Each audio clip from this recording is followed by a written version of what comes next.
Hello, everyone. Hello, Márcio. Hey. We are here in A Bela Associação's special edition of the Invisible Forest 2023 with the talks with guest speakers, in this case, Márcio Canabarro, about the relationship between arts and nature, and specifically the idea of forest. So I will ask, first of all, Márcio to introduce himself just briefly, so we can understand. People that don't know you can have a little idea of what you do, where you come from. So my name is Márcio. I'm born in South Brazil. I grew up mostly in cities, but very close to, let's say, open spaces. My family comes from a place that's close to the forest, but it was not where I born. I'm born in more an agricultural space. I'm a dancer and performer, and yeah, I write a lot, and I've been based in Berlin for the past, I guess, 13 years now. Yeah, and I've been mostly working in the performing art field since then, since I'm here. Yeah. Thank you. And of course, we will have your short biography in the description of the video below if people want to know a bit more about you, and I can have the link to your website as well. And Marcio, I would like you, if you could, to just talk us a little bit about how you feel. What is your first impression when I ask you about your relationship with the idea of forest, first of all? Mm-hmm. Also, because you mentioned that you were kind of close to a forest as you were growing up, I understood, or you were born near. Yeah, it's more where my family is from. It's Uh-huh. closer to the rainforest than where I grew up more in agricultural landscape Right. somehow. Um, I mean, my first house, the one I have the first memories from, it was in front of a swamp. So this thing of being close to, let's say, the land or the open doors was, I don't know, was something very familiar all the time. It started from very early age, and I think also my parents had stimulated both me and my brother to be a bit more adventurous also, like to hike, and if we would go in holidays, we would go mostly also to, let's say, nature. Yeah. uh, and I say nature in this way because I think it's not something that is really far from ourselves, but it's just comfortable to make it, to disassociate from it also in order to approach maybe differently or more analytically, but it's just close, very close to us. And I'm a dancer, so I basically work from the body, and I also have I have a visual impairment. I have a degenerative eye disease that, with the progression, causes blindness, and I've been losing eyesight. I mean, I born with it, and it stabilized for very long. And in the past 2 years, it had come back to be active. And I felt that ever since my eyesight started to diminish even more, I feel very called to the outdoors. And there is a bit of a, maybe it's like a personal need of an investment of trying to don't lose touch with the road. So as if I would be able to experience from very close, not just seeing it from afar, but then to be together with and touch things and go walk as long as I can, or being with spaces, because I also believe that an environment really thinks with you, remembers with you, feels with you. Yeah.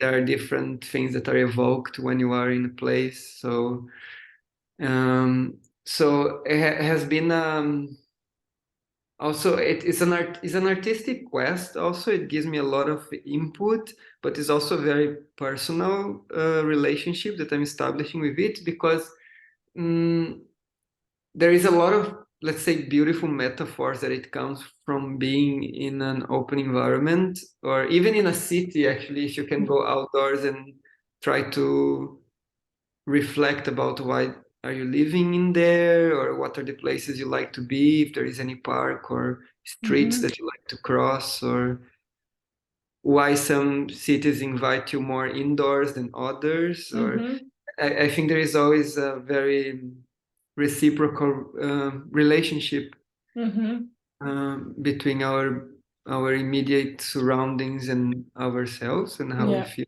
about the world, and how we also establish different relationships. So yeah, this is like, to lean just very basic ground in what I've been doing now in the past few years. Yeah. Yes, I know that you have had many strong experiences in the wild also, namely what I remember that you were in is it the Atlantic forest? No, yeah. Yeah. Could you maybe tell us a little bit about this experience that I think was very incredible? And yeah, if you could just share some of the highlights and contextualize it for us. So I went to visit my family in South Brazil, and my parents, now they came back to live more close to the place where they born. That is this area in the south that there is still Atlantic rainforest. The Atlantic rainforest used to cover the whole coast of Brazil from north to south, and now we have just patches here and there. But yeah, there in the south there is still a patch. And could you just a little doubt of myself? So the Amazon is not this. The Amazon is another forest, right? It's another forest.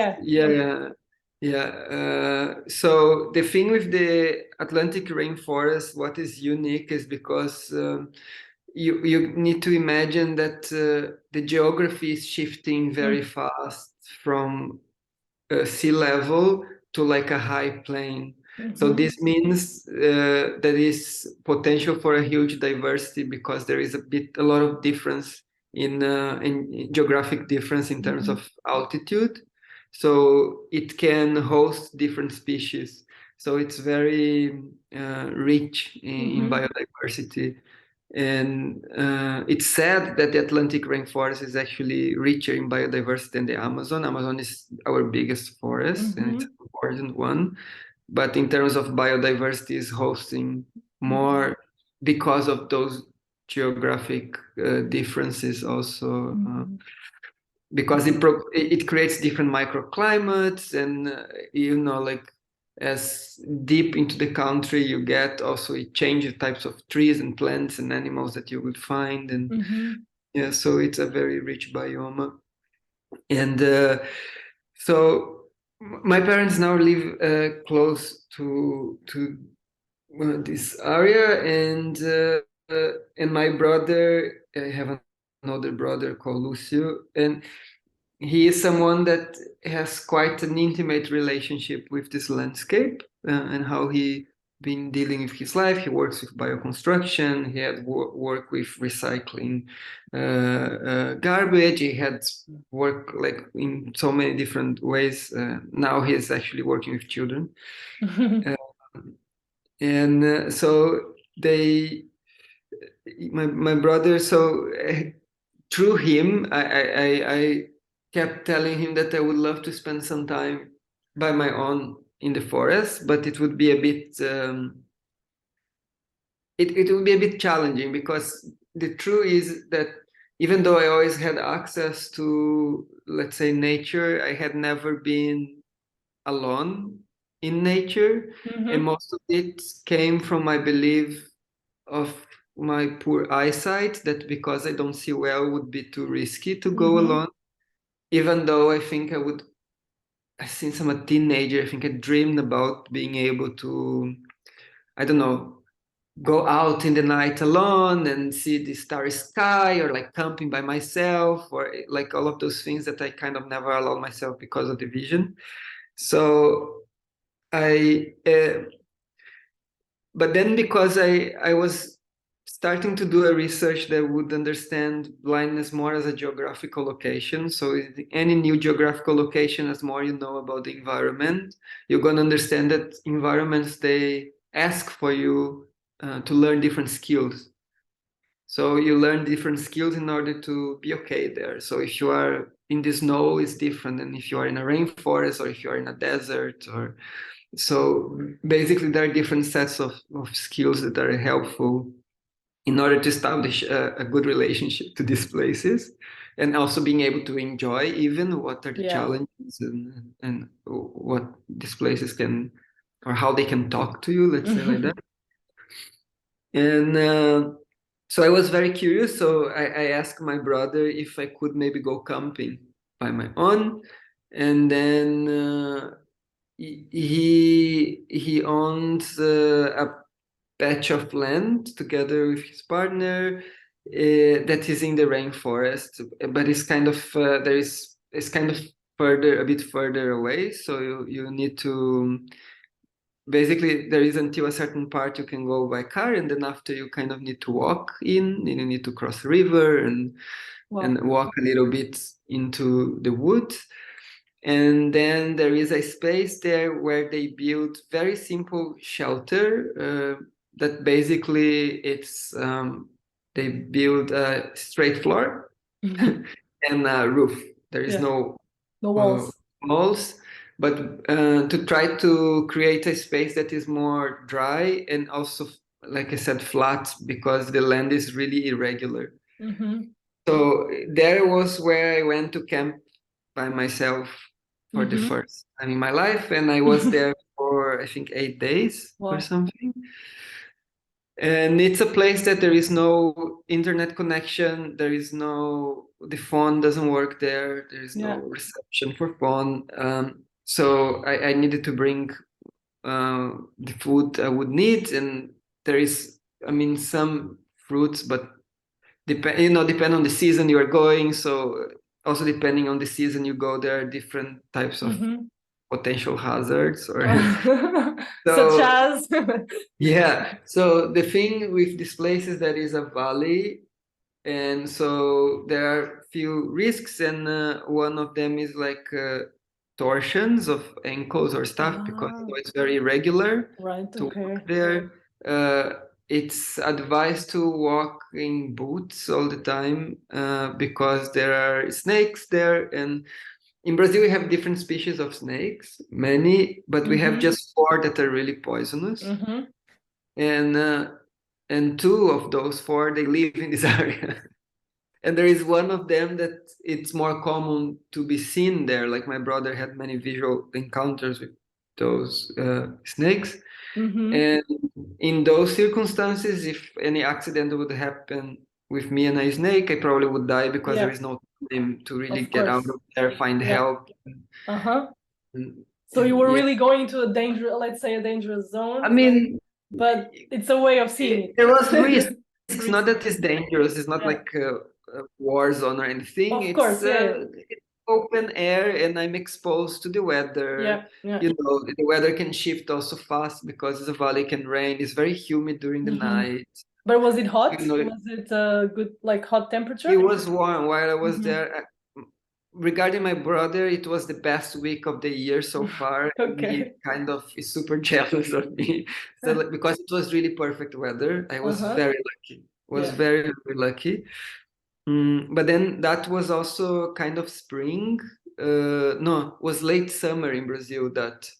Yes, because that was March. Yeah, was very late summer. So it was also a period that there was like a lot of wasps and insects of this kind. And they can also be dangerous, not because they would attack you, but it's always accident. You know, like these animals are not hunting you, but of course, if you bump into, it can be a problem. And with wasps, you know, like if you can have allergic reactions. Of course, they are not like bees, so they don't stop stinging you. They don't die if they sting you. So it can be very aggressive, and and people can actually die out of these accidents. Mm-hmm. And then again, especially because I was in a more isolated spot, so I needed to be careful with those things. And there is also one very poisonous spider that Oh my lived there. God. But I Really? saw it in the first night, because the first night that I was there, my brother was together with me, and then and then left, and then I stay alone. Mm-hmm. So he kind of wanted to introduce me a bit to the space and to the area. Was it your first time there in this space? You've been there No, before? I've been there a couple of times, always with him, but Yeah. always like just for one night. Mm-hmm. But even before, he had built these shelters and so on. But it would be it was the first time that I would stay for that long. Yeah. And then like the water comes, either you get from the river that's still potable and it's clean, which is amazing. you can walk a bit further and take from a like spring. there is there is one of the neighbors that you need to walk a bit to arrive there, that has a tap that comes from a spring. Right. But yeah, you need to walk a bit through the woods, and you carry the water's weight. So I would mostly take from the river. I would think that was there,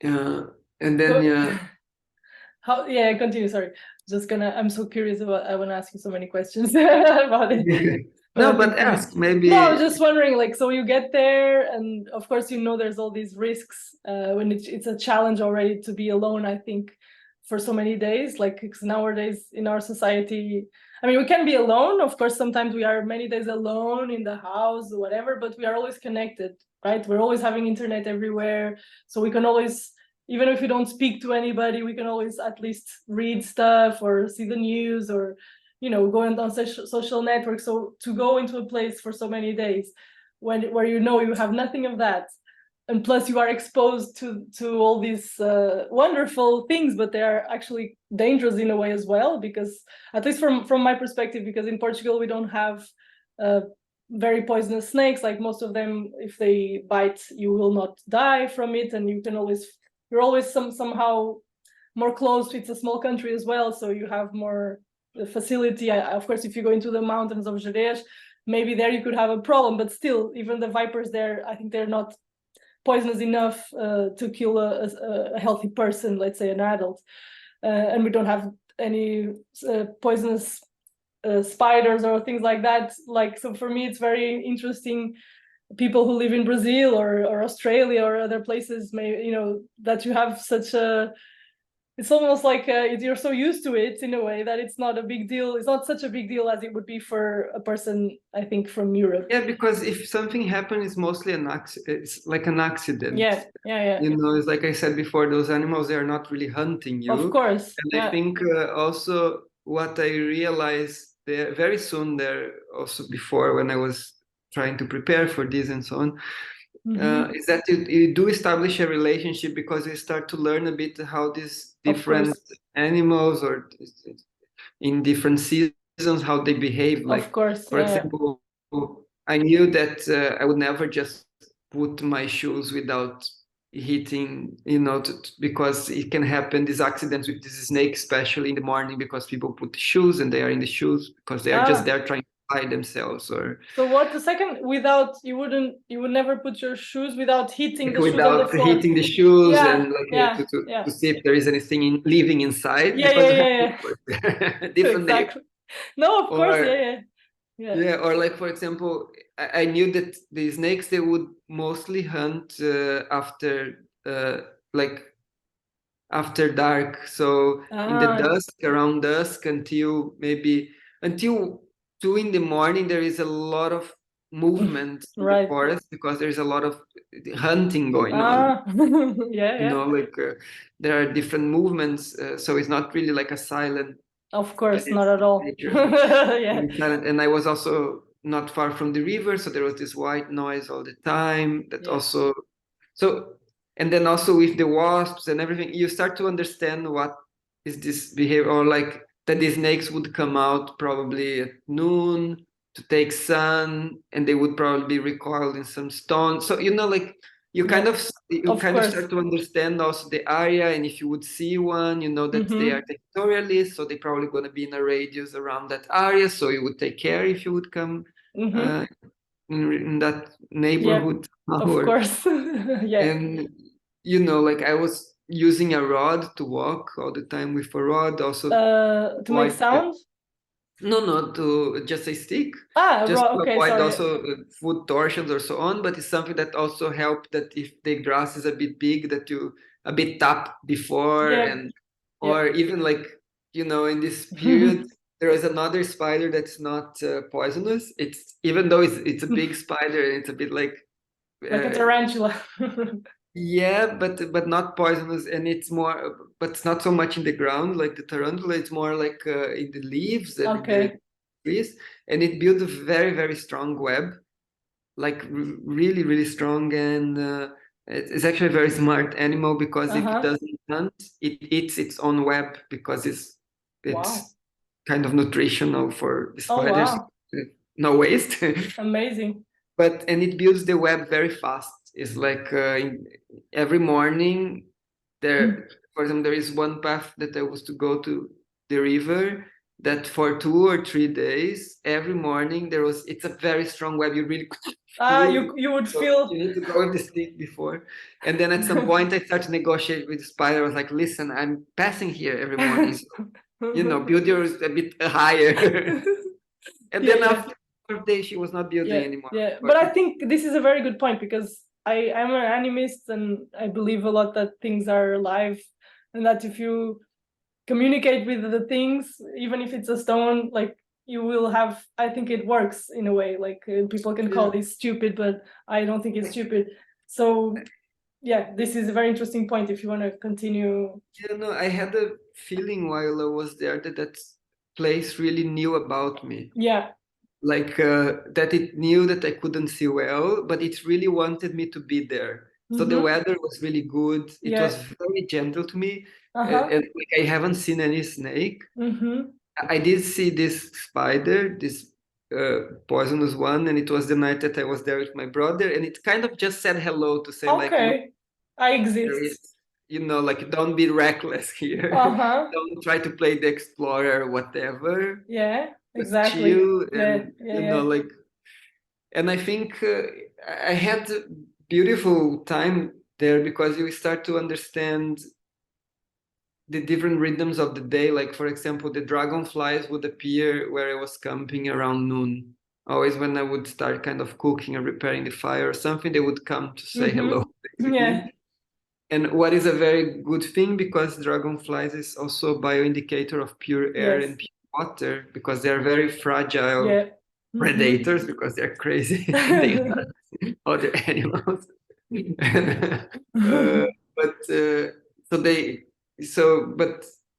So this means that I was also in this very like clean air and clean water environment. It's also very sorry, I just wanted to just before I forget, this idea that you say that the whole forest knew that you were there and they knew about you and they welcomed you somehow. This is another very important for me, very important thing to talk about, because I believe, and I think you do too, that the forest is an organism. It has its individualities, of course, the different species and each animal or insect and plant, and they all then function as a whole. And I always felt like when you go into a forest, even if it's a small wood or whatever, you should kind of ask for permission to go into it. And then, as you know, try not to be reckless, like you were saying. And if you're not reckless, maybe, and also as Mark Tompkins said once to me, another choreographer, the forest will give you what you give to it somehow. So if you go into the forest with a lot of fear or a lot of anxiety, or because normally fear and anxiety creates this reckless state, and then the accidents can appear, I think, more if you are in that state rather than if you are in this calm kind of surrendering yourself into the whole thing. I just wanted to point this out because Yeah, no, and it's a very different relationship in this place. Like it was a period of full of butterflies, for example. So, and then automatically, of course, everything becomes very symbolic. You know, suddenly the valley was a representation of my retina, and because Wow. of the Yeah. things I was interested to read about, I was reading books about vision and the engagement I had with my body was also very different because I need to collect wood every day to make fire in order to be able to cook and collect the water and boil the water. Like, so even simple things that now we have at home very easy there, they were not obvious. Like going to the toilet was not obvious, or drinking water was not. You know, like it's where can I go? Where is better for because of camping or even like. You know, I would take, I mean, I swim every day in the river because the weather was really good.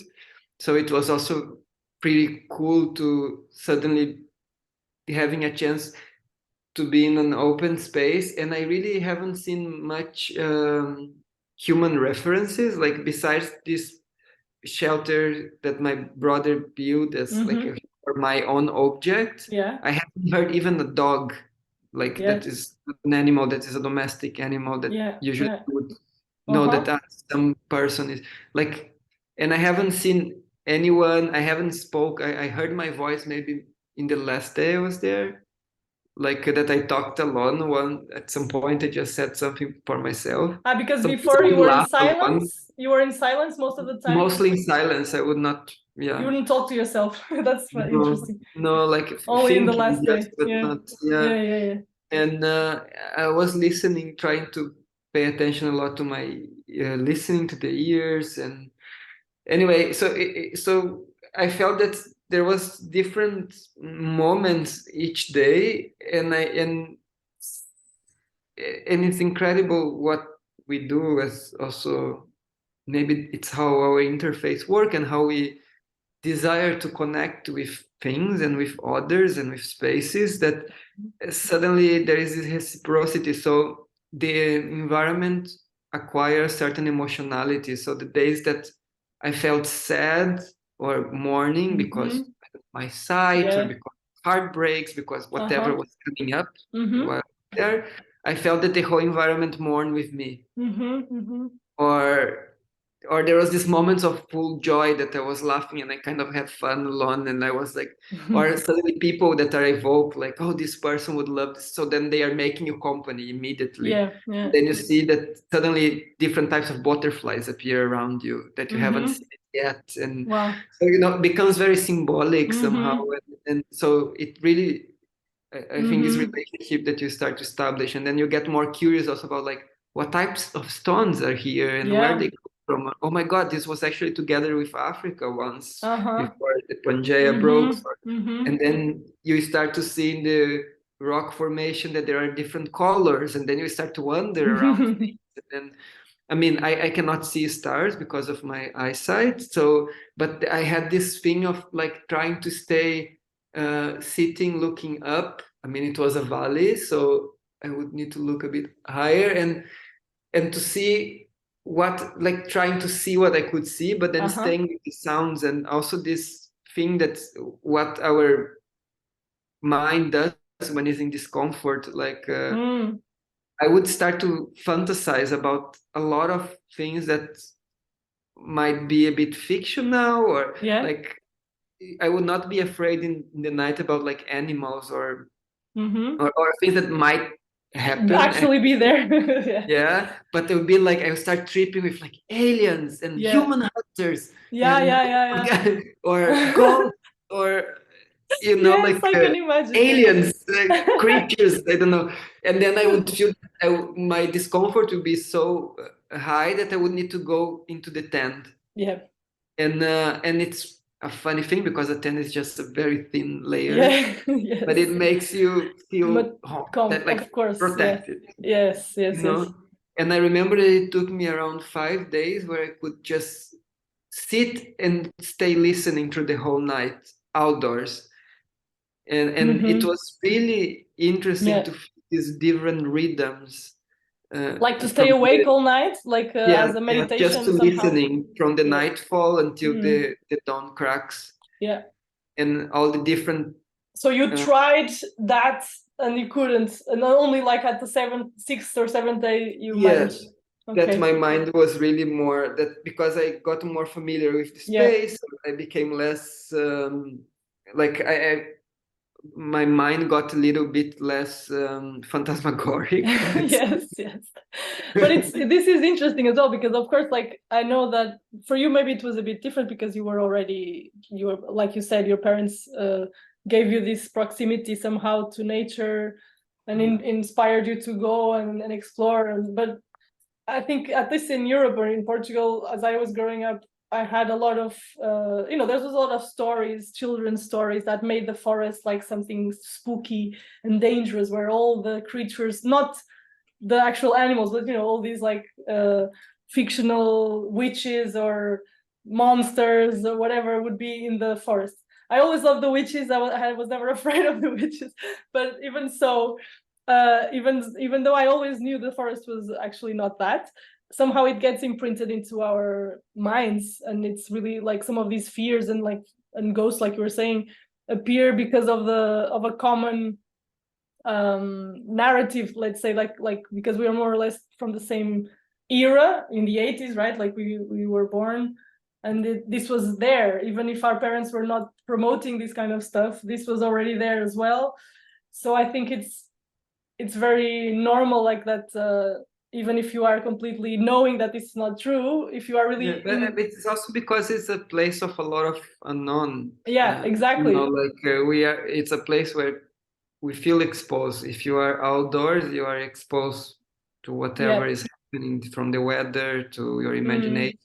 And it's also this very creative space, because it's not about things existing or not, but it's also like you evoke them and they make you feel things, and it doesn't matter if you believe in them or not, or if they're real or not, or if it's a real ghost or not, or so. And I think that there is something that is very important about being outdoors or getting for sure with different landscapes. It has to do also with this you are broadening your imagination or imaginary landscape, so you're also automatically changing your relationship to what's around you. You're also dealing with your internal imaginary or fights, like for instance this thing of sitting in the forest, just sitting and listening, like you were saying. Apparently, I don't know the name of it now, but it's like a pagan old practice from the Nordic people. I'm sure other people do it a lot, of course, but it's recently something I came across, and it was made basically for people to kind of deal with their own stuff, like, or try to find an answer for something. They would just go and sit in the forest in the night, during the night, or to prove themselves, like to get stronger, because it's very daunting. It's something very hard to do. It seems like it's something that a person who is used to it could do easily, but it's not. Like, just to stay still while you listen to all these noises or things that can scare you, and you just stay still there, awake with all the senses open. It's amazing, like really amazing practice.